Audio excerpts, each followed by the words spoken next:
Welcome back to the Graham Stephan Show, and if you've ever been curious how much millennials waste and spend their money, wonder no longer, because CNBC Make It gives us access to what they call millennial money, where they follow around millennials and they see just how entitled they are. I'm just kidding. But today we got this video that they recently posted. It's called Living Together on $123,000 a year in North Bergen, New Jersey. I'm guessing that's what it's called. And of course, I'm going to review their spending habits coming from the perspective of a personal finance enthusiast. That sounds like a good time to you. Make sure to hit the like button and subscribe, because I promise these are juicy. Enjoy. When I first moved to New York in 2017 with Yana, I had told her that in my life, I would like to do a solo show in Chelsea, Manhattan, and then retire. And I thought that would take me about 40 years, right? And it ended up happening in 4 years. This only happens in New York. I'll tell you, after coming back from visiting the city for like 5 days, this describes so many people that just I encountered walking down the street. This sums it up perfectly, a very New York thing. But congratulations, he's able to do it in 4 years. He's an outlier. He is like the 1% of the 1%, I'm sure, in terms of the art world. And can we show that on YouTube? I don't know. We might have to blur some of that out, but it's good art. Everything you do is worth something, and don't fake it till you make it. Make it till you make it. Not a fan of the glasses. To me, it kind of reminds me of like an alien. Like you'd imagine an alien in an alien movie, they kind of look like those glasses do. But you know what? People in New York are very stylish. Go to Los Angeles, style goes down by like 50%. Come to Las Vegas, and everyone just kind of dresses the exact same. It's whatever's on sale for the month, basically, is what we people in Las Vegas wear. But you know what? It keeps her warm. New York is cold right now. It's incredible he's making $81,000 a year, and just like a year and a half ago, people were minting whale NFTs and making $400,000. They're basically just doing whatever pixelated image they could think of and making millions. Well, here he is, like doing some really incredible artwork and like selling, like physically selling, basically masterpieces, $81,000 a year. That's upside down. So I have to produce about 25 paintings, which is a lot. These paintings are taking me about 100 hours each. Okay, so let's do the math on that, okay? So 25 paintings multiplied by 100 hours each, that's 2,500 hours. If you divide that by 365 days a year, that gives you about 7 hours every single day of painting without a break every single year. 7 hours a day might not seem terrible, but when you consider that that's every single day, even holidays, Christmases, New Year's, every day, 7 hours, there's a lot that goes in on that. It's definitely a very isolated job that I have, where I just find that throughout the day, I'm painting very early in the morning, using the natural light from the window. I'm listening to music, I'm listening to audiobooks, and I'm just fully focused on the paintings that I'm making. Wow, yeah. I bet this takes an insane amount of concentration. Like, he has to not only be able to work and be 100% focused, but he also has to be in the mood to do this. And like, you can't force that sort of creativity that goes into this. Now that you treat it though like a 9-to-5 job, so to speak, he has to put himself in a space where he's able to do the art that he is. So I bet there's so much that goes on behind the scenes to make sure his art comes out perfect. So the painting that's behind me right now is priced at $30,000. 30 grand? What? This math ain't adding up. How is he making $81,000 a year, but his paintings are selling for 30? At 25 paintings a year, let's just say the average one sells for, I don't know, let's just say $18,000 a year. Should be making like 450 grand doing that. Wait a second, I spoke too quickly. So far, the most expensive painting Lucas sold was priced at $18,000 with a $2,000 shipping and installation fee. Interesting, so they're taking a pretty big cut of this. We just gotta hope that this continues and he starts making a lot more money. There's a lot of work that goes into this. Wow, gallery gets 50% of the profits. Why? That seems absurd. Imagine a real estate agent going and taking 50% of your house. Why? Why is it so high? Now, I get that they're probably hosting the gallery. They're paying really high rent in New York City. They're calling their list of people to try to sell the paintings, and they're featuring it in their place that they built up over probably decades with a good reputation. But still, 50%. That's wild that it's that high. You would think that after he sells a few of them, he could just like make an Etsy store and start selling these things for like 15 grand a pop. Go put them on First Dibs, start selling them at like $10,000. I don't get how they take so much. Someone could explain this to me in the comments, please. If you know the art business at all, tell me why they get 50%. I bet there's a good reason for it, but I want to know. So one of my friends advised me to get an Instagram account and start just writing my story about how I moved to United States. It was a very like lifestyle kind of blogging at that time. Worked as a background extra and in cater. I want to know what the background extra is. Is there anything we would know? Like maybe she's in the background of like Elf or some New York movie like that. That would be kind of cool. I applied to a lot of different companies, and one of them was Tiffany & Company. So I just went for it because we really needed money at that time.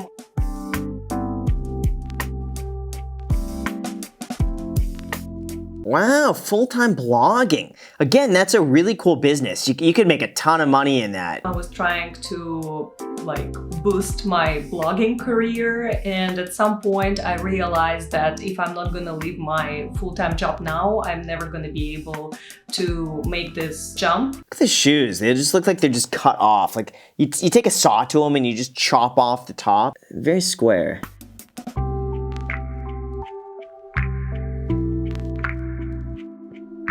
Wow, she's making good money from this. That is fantastic. She's doing well. And there's so many different ways that she could monetize this too. Like a YouTube channel. Go make a YouTube channel. Or, you know what, she could also get a free stock down below in the description with her sponsor, Public.com, when she uses the code GRANT, because that could be worth all the way up to $1,000. Public's also coming out with treasuries pretty soon. So you would be able to buy treasuries directly from the app or from their website without going through the Treasury Direct website, which is like extremely confusing to use. So if you guys are interested, the link is down below in the description. The stock could be worth all the way up to $1,000. Again, just use the code GRAM. Enjoy. I will just spend 6 hours on editing and I will like put it together some way. But then when amount of collaborations and sponsored videos started to grow, I realized that I need to come up with a plan. Wow. I mean, those are cool videos. I can't do anything like that. I could do some cool editing like this, though. I don't know if that's... I don't know what's going on. I have no idea if that's cool or not, but hope you guys enjoyed whatever that was. So I'm the saver in the relationship. And I'm the spender in the relationship. So we file a joint tax return. All our expenses are just one, basically. Our bank accounts are all shared. Our credit cards are all shared. Yikes. I don't know. One's the saver, one's the spender. How does that not just breed conflict at some point where it's like, you know, if she wants to spend more and he just wants to save it, isn't that ripe for arguments? Maybe not. Let's see. For example, in November, we spent a lot of money on travel because I had several business trips and I like to bring Lucas with me. I'm also always coming to all his business trips. All right, so let's see what we got here. We got business expenses, $2,549. It's editing software, painting supplies, and travel costs. All right, they could probably get that down, though, with some credit card churning. If they're spending the amount that they are, they'd be able to get points, get credit card sign-up bonuses. Between the two of them, they could double up on that, get free travel, free hotels, so they could get that cost substantially down. We got food, $690, okay. Housing and utilities, what? $686. Electricity, heating, HOA fees, and property taxes. How is their housing and utilities so low? How do they get that? Like, that's not even rent. Do they own the place outright? And then that's just their only cost? How? Okay, we need more detail on that one. Transportation, subscriptions, okay. AMC Plus, okay, there we go. We got a fellow ape in the community here. $90 on phone, not bad. And home insurance, $12. What? Home insurance? That is priced like renter's insurance. So I'm curious, how?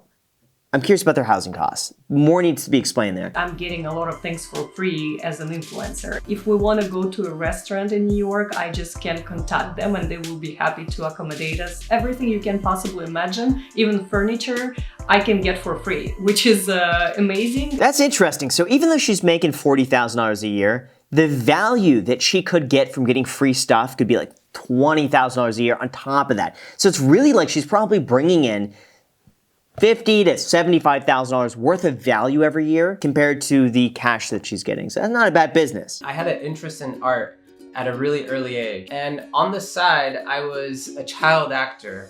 One of the most noted roles that I played was an extra in Magnolia with Tom Cruise. Wow, that's good. Technically, you could say he's acted alongside with Tom Cruise. That's very cool. That's neat. Only in LA do you find that. So my mentality in being a saver really stemmed from my parents. Back then, when I had made that investment in 2017, the prices were really low. That's interesting. How do you make that investment though? How do you do that? 2017, buying properties like that. Unless it's pretty cheap, or unless he had a substantial income back then. Sounds like his parents haven't experienced it. Now, I'm not trying to dig on that, but just to provide some context, I have a feeling maybe there was some, a bit of a head start there, but regardless, disciplined saving. He is a good investor, buying real estate long-term. A lot of positives here. I ended up purchasing this apartment at $184,000, initially listed at $215,000.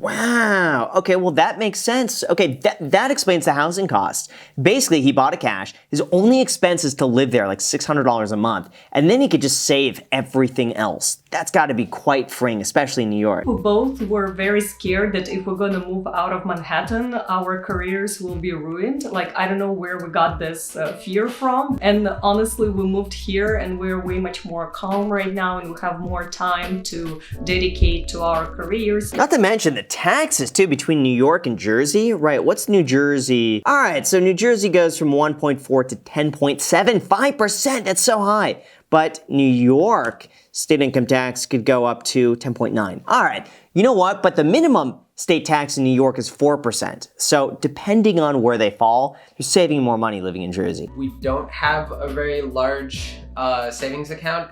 We just did a renovation and, a lot of what we had saved just went straight into the renovation. Yeah, renovation is a black hole, guys. Like everything goes into renovation always. Yeah. Look at that. They actually did a really good job in the bathroom. They rearranged the whole organization of that. They did a fantastic job. I love the wood paneling on the wall. Well done. Me personally, I want to get deeper into filming. I want to kind of start a career as a director and creative director. This guy has no idea what's going on here. This guy in the red, he's just pulling up. He's like, what is going on? And meanwhile, he's in the background of a CNBC video. We will expand our family at some point, but we're not planning to stop in our careers. Obviously, there is so much more to do. There is so much more money to earn. Yes. Yeah, definitely have kids one day with Yana, and also to just keep doing what I'm doing. Yeah, so overall, you know what? His art is really, really, really cool. I don't see any reason why he can't start selling this art on his own and building a name on his own. Maybe he needs the gallery. I don't know. Maybe that's, some old school thinking. You gotta go through the gallery. Maybe the gallery provides a lot of legitimacy. I don't know enough about the art world to really comment on that, but I think it's funny. There's one comment down here that just says, Dear CNBC, are you even listening to us? This is not the content we want. And then Rod responds back with, yes, we do. I like this content. However, it would be nice to get insight on many middle class and success stories from people who came from the ground up. Let's see.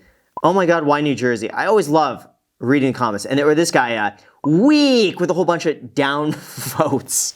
So anyway, I think it's a good story. His art is fantastic. He's got to sell it for more money. And she's also got to get a free stock, like I mentioned earlier, with public.com. The link is down below in the description. Enjoy. Thank you so much for watching. And until next time.